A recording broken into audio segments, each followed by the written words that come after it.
Selamat menyaksikan, judul cerita, Hari-hari Dimanjakan Paman. Bab 34. Untuk mencapai si malaikat maut, Pamela harus melewati Agam. Pamela tidak melihat Agam, tetapi dia bisa merasakan tatapan ambigu pria itu. Pamela berjalan dengan serius dan penuh perhatian, tetapi entah dari mana, seseorang mengulurkan kakinya dan membuat Pamela tersandung. Tak disangka, Pamela kehilangan keseimbangannya dan terjatuh ke pelukan Agam. Para penonton di sekitar seketika terdiam, ruangan ini juga langsung sunyi senyap. Derry sangat senang menyaksikan keseruan seperti ini. Dia pun bersiul dan memecahkan keheningan Inil. Semua orang mulai bergunjing. Berani sekali dia memilih Tuan Agam. Berani sekali dia menyentuh orang seperti Tuan Agam. Dia pasti sengaja, deh. Bukannya sudah jelas, iya. Di kota Marilla, wanita mana yang nggak ingin menjalin hubungan dengan Tuan Agam?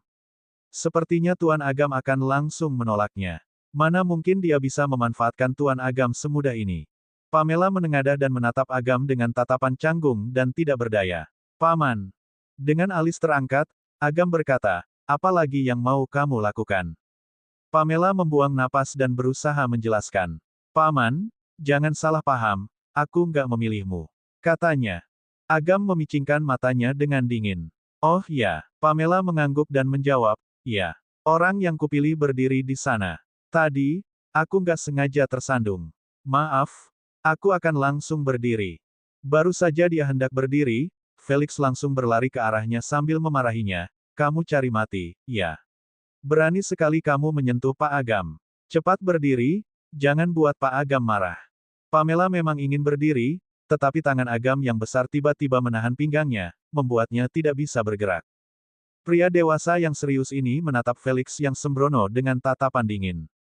Dengan ekspresi tenang, dia berkata, kalau aku nggak membiarkannya berdiri. Pak Agam. Felix tampak terkejut. Dia merasa ketakutan hingga tidak bisa berkata-kata.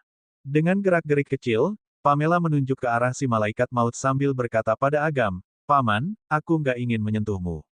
Aku mau memilih pria itu. Lepaskan aku. Agam melirik sekilas ke pria itu, lalu tatapannya menggelap. Pamela mencoba untuk berdiri lagi, tetapi baru saja dia meluruskan badannya, dia tiba-tiba ditarik oleh Agam sehingga dia kembali terjatuh. Kemudian, bibir mereka bersentuhan, bahkan gigi mereka juga bertabrakan. Sebelum Pamela bisa berpikir panjang, dia dipaksa untuk berciuman dengan pria ini. Pamela membelalakan matanya, pikirannya kacau. Meskipun hal ini terjadi di luar dugaannya, ciuman ini sudah terjadi, jadi dia juga tidak perlu melibatkan orang lain lagi. Pamela segera tersadar. Dia pun mulai hitung mundur 60 detik dalam hatinya. Jantungnya berdetak dengan sangat cepat, seluruh tubuhnya juga terasa panas. Akhirnya, waktu 1 menit berlalu. Pamela merasa agak sesak napas. Dia pun bersandar. Dengan lemas di leher Agam sambil bernapas dengan terengah-engah. Dia merasa malu untuk melihat Agam, jadi dia ingin meredakan rasa malunya terlebih dahulu. Ini ciuman pertamanya yang sesungguhnya. Meskipun ciuman ini tidak melibatkan perasaan apapun, dia tetap saja merasa malu karena ciuman ini disaksikan oleh banyak orang. Agam merasakan rasa malu gadis di pelukannya ini. Tangannya yang besar pun mengelus belakang kepala Pamela, seperti sedang menenangkan anak kecil yang sedang ketakutan. Kemudian, dia mengangkat alisnya dan bertanya pada Felix yang tercengang dengan ekspresi galak, kenapa? Masih belum cukup. Apa lagi yang ingin kamu mainkan? Bagaimana kalau aku yang main dengan kalian? Felix seketika tersadar. Dia melambaikan tangannya dengan panik sambil berkata, enggak perlu. Pak Agam, silakan lakukan kesibukan Anda. Kami nggak akan mengganggu Anda lagi. Seusai berbicara, dia langsung berbalik dan berlari meninggalkan tempat ini. Sebentar, Atsila menghampirinya sambil berkacak pinggang. Langkah Felix terhenti. Dengan sangat rendah diri, dia bertanya dengan hati-hati, ada apa, Kak? Atsila mengulurkan tangannya dan berkata, kembalikan ponselku. Bab 35. Felix baru teringat, dia pun bergegas memanggil temannya untuk mengembalikan ponsel Atsila. Setelah mendapatkan kembali ponselnya, Atsila memelototi mereka dengan kesal sambil berkata, sudah kubilang, Agam Dirgantara adalah pamanku. Sudah percaya sekarang? Sudah.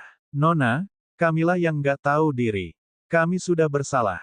Pak Agam, kami nggak tahu kalau dia benar-benar keponakan Anda. Maafkan kami. Kami benar-benar minta maaf. Siapa sangka gadis dengan rambut berwarna merali muda yang menyelinap masuk ke tempat ini benar-benar adalah keponakannya Agam.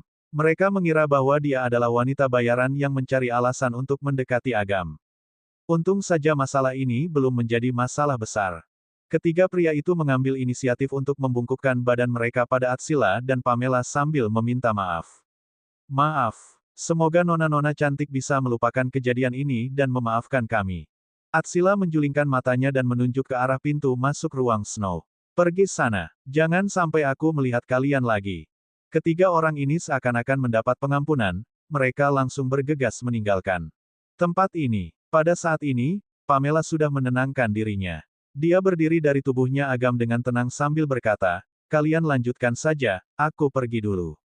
Atsila bergegas mengejarnya sambil berseru, Pamela, tunggu aku mau pergi denganmu.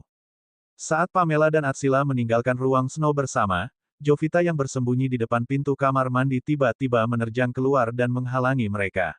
Pamela, ada yang mau aku tanyakan padamu. Suasana hati Pamela sedang tidak baik, dia pun mengernyit dengan kesal sambil bertanya, apa itu? Jovita langsung bertanya, coba katakan, kenapa kamu bisa memasuki ruang Snow? Dengan alis terangkat, Pamela berkata, memangnya susah, iya. Sikapnya yang tenang membuat Jovita makin marah. Memangnya susah? Iya, tentu saja susah. Jovita Alister yang merupakan seorang bintang kelas atas juga bahkan tidak bisa memasuki ruangan itu. Cepat katakan, desak Jovita. Nggak ada yang perlu kukatakan, balas Pamela. Kemudian, Pamela berjalan melewati Jovita dan langsung pergi dengan Atsila. Atsila menoleh untuk melirik Jovita sekilas dan bertanya pada Pamela, Pamela, siapa itu?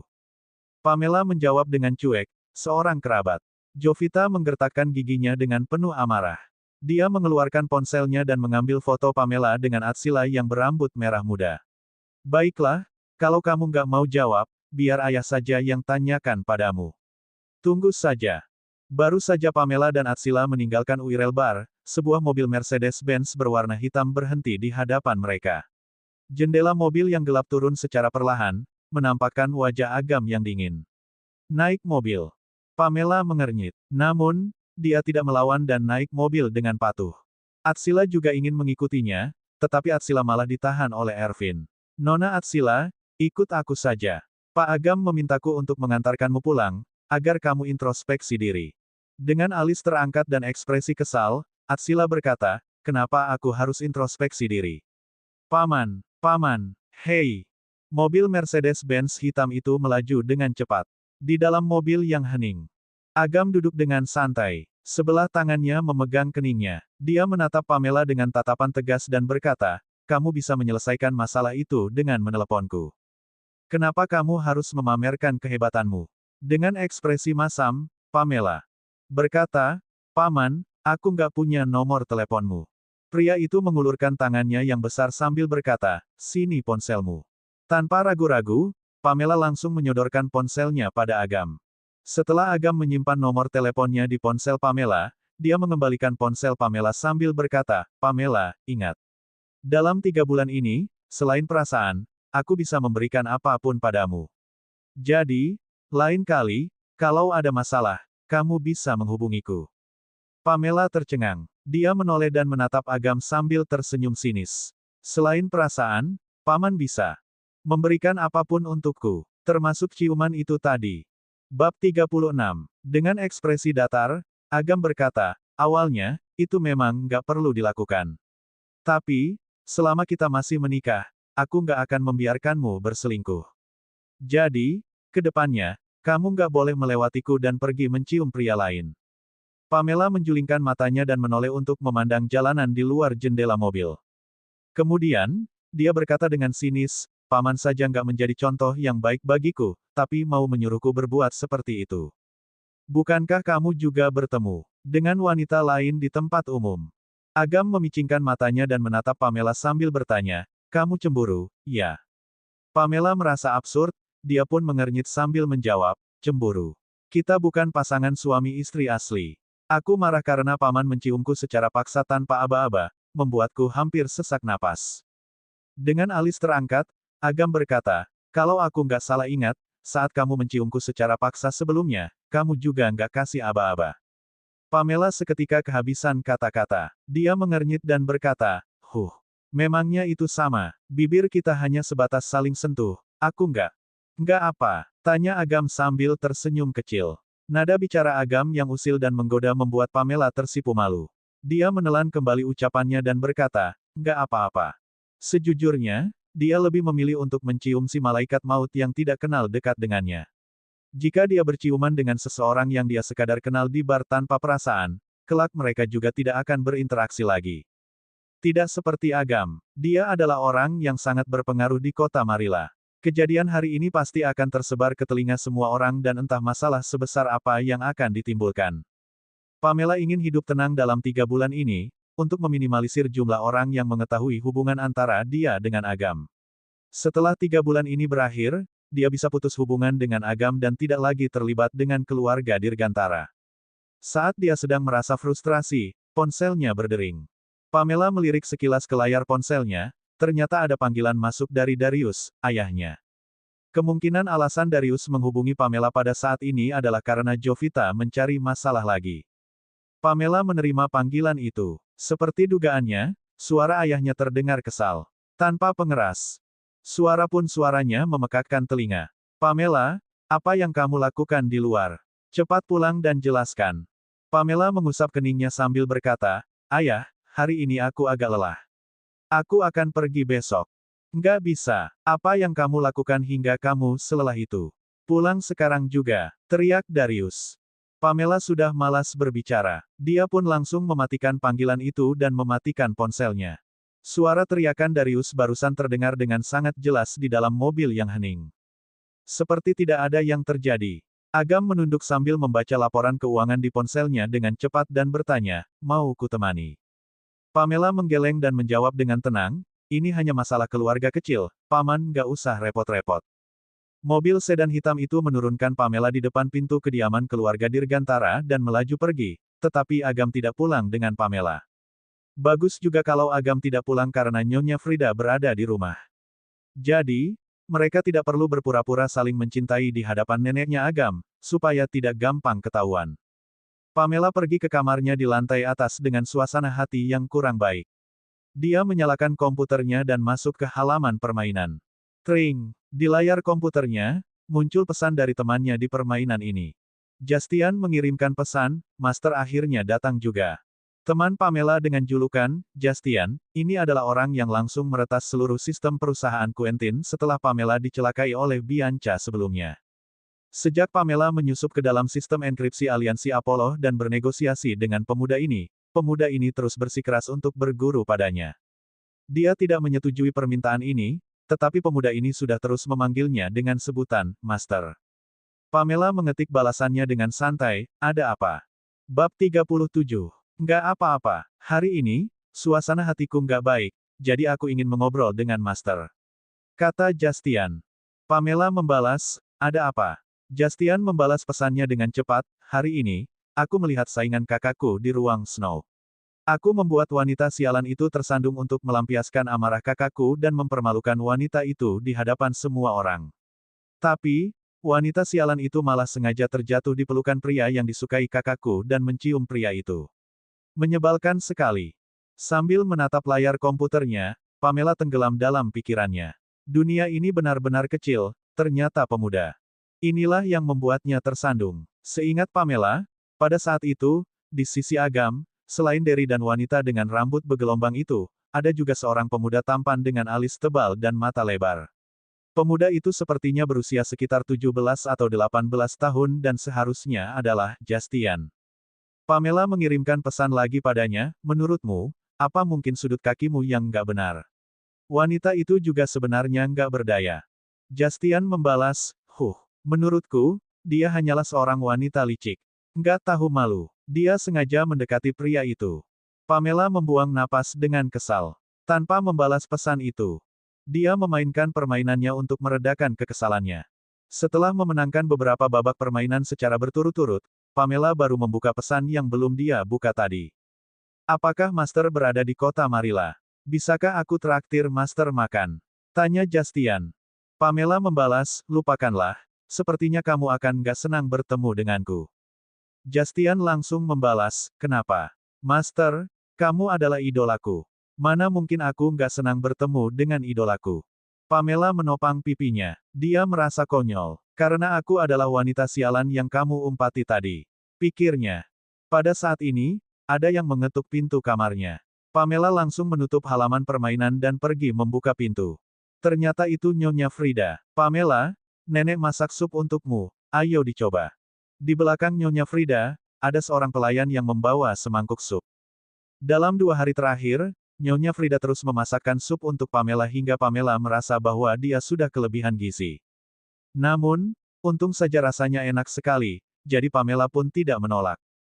Terima kasih, Nenek, kata Pamela sambil membuka pintunya lebih lebar supaya Frida bisa memasuki kamarnya. Melihat cucu menantunya meminum sup yang dia masak sendiri, Nyonya Frida tersenyum dengan hangat dan berkata, Pamela, kamu pulang sendiri, ya? Di mana gadis dari keluarga Andonis itu? Pamela menjawab dengan jujur, Nenek, Pak Agam sudah meminta Ervin mengantarkan Atsila pulang. Nyonya Frida agak mengernyit. Kalian bertemu dengan Agam di luar? Tanya Frida. Pamela meminum sup itu dengan patuh sambil menganggukkan kepalanya. Namun, Nyonya Frida malah berkata dengan kesal, terus kenapa dia nggak pulang? Denganmu. Pamela menjawab, Nenek, Pak Agam mengantarkanku pulang, tapi dia sedang sibuk bekerja dan masih ada banyak urusan yang harus diurus, jadi mungkin dia akan pulang lebih malam. Nyonya Frida mendengus dengan kesal, lalu berkata, dasar bocah nakal. Ada istri secantik ini di rumah, tapi dia malah nggak pulang seharian. Hanya tahu kerja, memangnya kerjaan bisa melahirkan anak. Pamela hanya bisa membungkam, dia merasa serba salah. Sebenarnya, sikap Frida lumayan manis, tidak seserius dan setegas saat mereka bertemu untuk pertama kalinya. Hanya saja, dia terlalu ingin memiliki cucu. Sore hari keesokan harinya, Pamela pulang ke kediaman keluarga Alistair. Begitu melihat Pamela, Darius langsung menghancurkan gelas di tangannya dan memarahi Pamela, dasar anak nggak tahu malu. Cepat berlutut. Bab 38. Pamela melangkah melewati pecahan gelas di lantai dan berjalan ke hadapan Darius sambil bertanya, kenapa ayah begitu marah? Jovita yang berdiri di samping menyilangkan lengannya dan menuangkan minyak tanah ke api. Dia berkata, masih tanya. Kamu tahu sendiri apa yang sudah kamu lakukan. Pamela menatap Jovita dengan tenang sambil berkata, banyak yang sudah kulakukan, yang mana yang kakak maksud. Dengan ekspresi masam, Daruns bertanya dengan amarah yang menggebu-gebu, kamu bilang kamu harus tinggal di luar karena pekerjaanmu. Tapi, pekerjaan apa itu? Pamela seketika terdiam karena dia tidak bisa menjelaskan pekerjaannya sekarang. Dia sedang berpura-pura menjadi istri manis dari seorang paman yang mendominasi untuk membantu pria itu menghadapi tetua di keluarganya. Apa titel untuk pekerjaan ini? Aktris, istri sementara. Melihat Pamela yang kewalahan untuk menjawab, Darius makin marah. Kamu masih mau membohongiku. Kamu lulusan universitas ternama, tapi malah menjadi wanita penghibur di klub. Pamela Alistair, kamu nggak tahu malu, iya. Kamu mau membuatku mati karena naik darah. Wanita penghibur. Pamela mengangkat alisnya dengan heran. Darius melemparkan selembar foto di atas meja, yaitu foto Pamela berjalan dengan Atsila setelah mereka keluar dari ruang Snow. Kemarin, Atsila sedang merasa patah hati, jadi dia menggila dan mengecat rambutnya dengan warna merah muda. Dia juga mengenakan pakaian yang sangat unik. Setelah minum-minum, cara jalannya juga agak oleng, membuatnya mudah disalahpahami oleh orang lain. Kalau tidak, kemarin, ketiga pria itu juga tidak akan berani menggodanya secara terang-terangan. Sementara Pamela yang berjalan bersama Atsila juga akan dianggap sebagai orang yang sejenis dengannya. Pamela melihat foto itu, lalu menatap Jovita dan bertanya, Ayah, foto ini diambil oleh kakak, kan? Jovita juga tidak merasa bersalah. Dia mengangkat dagunya dengan ekspresi penuh percaya diri.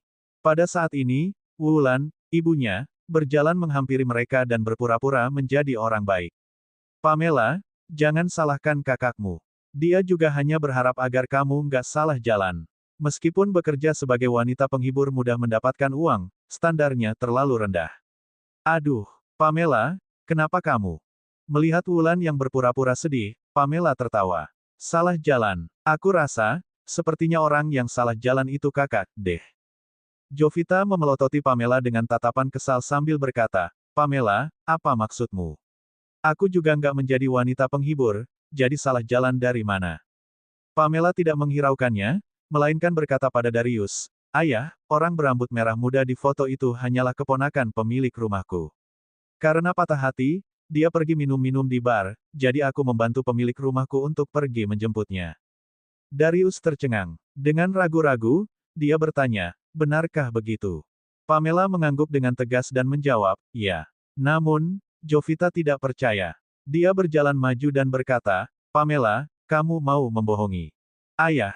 Ruang Snow di Wirral Bar dikhususkan untuk anggota kelas atas. Orang biasa sama sekali nggak bisa masuk.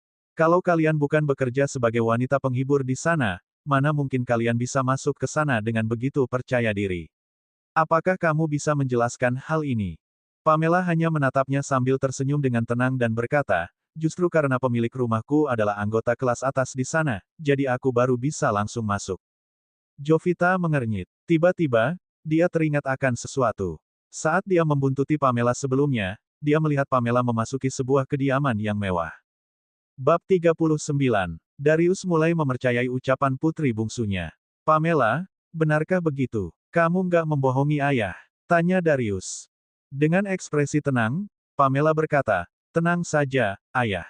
Aku nggak akan melakukan hal yang melanggar moral." Darius pun membuang napas dengan lega. "Baiklah kalau begitu. Pamela, jangan mempelajari hal-hal buruk. Kalau enggak, bagaimana aku bisa menghadapi almarhum ibumu?" Melihat sikap ayahnya terhadap Pamela yang berubah, Jovita merasa marah. Dia pun mengeluh lagi, "Ayah, kalaupun Pamela nggak menjadi wanita penghibur, sebagus apa pekerjaannya sekarang? Awalnya, aku memang nggak ingin bilang, supaya ayah nggak marah. Tapi, melihat Pamela begitu nggak berguna, sebagai kakaknya, aku juga harus mengatakan sesuatu. Ayah, Pamela bekerja sebagai pelayan di rumah orang kaya. Pemilik rumah yang barusan dia katakan sebenarnya adalah majikannya." "Apa?" Darius kembali mengernyit sambil menatap Pamela dengan tatapan tidak senang. "Benarkah begitu, Pamela? Kamu bekerja sebagai pelayan?" "Ya, kira-kira, begitu, deh." Pamela berpikir, dia dipekerjakan oleh Agam untuk berpura-pura menjadi istri Agam selama 3 bulan. Dia harus menyesuaikan dirinya pada Agam setiap saat, jadi hal ini tidak ada bedanya dari menjadi seorang pelayan. Darius berkata dengan kesal, "Kamu punya pekerjaan bagus di perusahaan Quentin, tapi kamu malah nggak mau dan memilih untuk menjadi pelayan. Apa yang sebenarnya sedang kamu pikirkan?" Baru saja Pamela hendak menjelaskan, Jovita menyela ucapannya, "Ayah, Pamela dipecat dari perusahaan Quentin." "Aduh, aku juga nggak tahu kesalahan apa yang sebenarnya sudah dia lakukan hingga dipecat." Tatapan Darius terhadap Pamela menjadi kecewa. "Pamela, kapan kamu akan berhenti membuatku cemas? Sudahlah, aku juga nggak ingin mengurus hidupmu lagi. Kalau kamu bersedia menjadi pelayan, kamu bisa melakukannya. Tapi, di luar, jangan katakan kalau kamu adalah putriku. Aku nggak mau dipermalukan."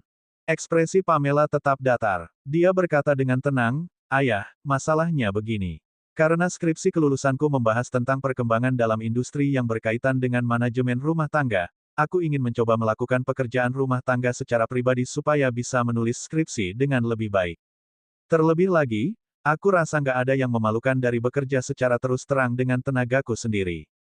Mendengar penjelasan Pamela, Darius tercengang sesaat. Dia merasa bahwa ucapan putrinya ini tidak salah. Kekesalannya pun mulai mereda. "Ternyata begitu, Fa," katanya. Pamela menganggukkan kepalanya dan berkata dengan sangat patuh, "Ayah nggak perlu mengkhawatirkan skripsi kelulusanku. Tapi, ayah harus menasihati kakak agar bisa berpikir dengan lebih terbuka." Darius mengernyit dan bertanya, "Ada apa dengan kakakmu?" Jovita juga keheranan. "Menasihatiku. Pamela, apa maksudmu? Apa yang perlu dinasihati?" tanya Jovita. Pamela menatap Jovita sambil membuang napas dan berkata, "Kakak, industri hiburan terlalu rumit. Dalam beberapa tahun terakhir, kakak sudah kesusahan untuk bertahan di industri ini. Kalau kakak ditindas di luar, kakak seharusnya memberi tahu kami. Kakak nggak perlu menanggung semuanya sendirian." Jovita merasa kebingungan. "Pamela, apa maksudmu sebenarnya?" Pamela mengeluarkan ponselnya dan membuka sebuah berita di pencarian populer di Twitter. Dia menyodorkan ponselnya pada Darius sambil berkata, "Ayah, aku nggak sanggup mengatakan masalah kakak, ayah lihat saja sendiri." Darius mengambil ponsel itu dengan ragu-ragu. Begitu dia melihat isi ponsel tersebut, matanya seketika terbelalak. Dia mengangkat kepalanya dan memelototi Jovita dengan penuh amarah. Dasar nggak tahu malu. Bisa-bisanya kamu melakukan hal seperti ini. Bentak Darius. Jovita pun tercengang. Dia bertanya dengan kebingungan, "Ayah, kenapa ayah memarahiku?" Darius bukan hanya ingin memarahi Jovita, tetapi dia bahkan ingin mencekik putrinya yang memalukan ini hingga mati. Masih berani tanya, "Kamu nggak tahu apa yang sudah kamu lakukan?" Aku nggak melakukan apa-apa." Jovita benar-benar kebingungan. "Pamela, apa yang sebenarnya kamu tunjukkan pada ayah?" Pamela mengedipkan matanya dan menatap Jovita dengan tenang, lalu berkata, "Kakak masih belum tahu. Hari ini, kamu masuk ke pencarian populer, di nomor 1 pula." Bab 40. Jovita merasa heran. Pencarian populer. Akhir-akhir ini, dia tidak menerima pekerjaan apapun. Bagaimana mungkin dia bisa masuk ke pencarian populer, bahkan di nomor 1? Bahkan dulu, saat dia sangat terekspos di media pun dia tidak pernah masuk ke pencarian populer nomor 1. Apa yang sebenarnya terjadi? Jovita mendapatkan firasat buruk. Dia bergegas mengeluarkan ponselnya dan mencari berita tersebut. Namanya benar-benar berada di peringkat pertama pencarian populer di Twitter. Judul beritanya adalah, "Sponsor kaya di balik artis Jovita Alister."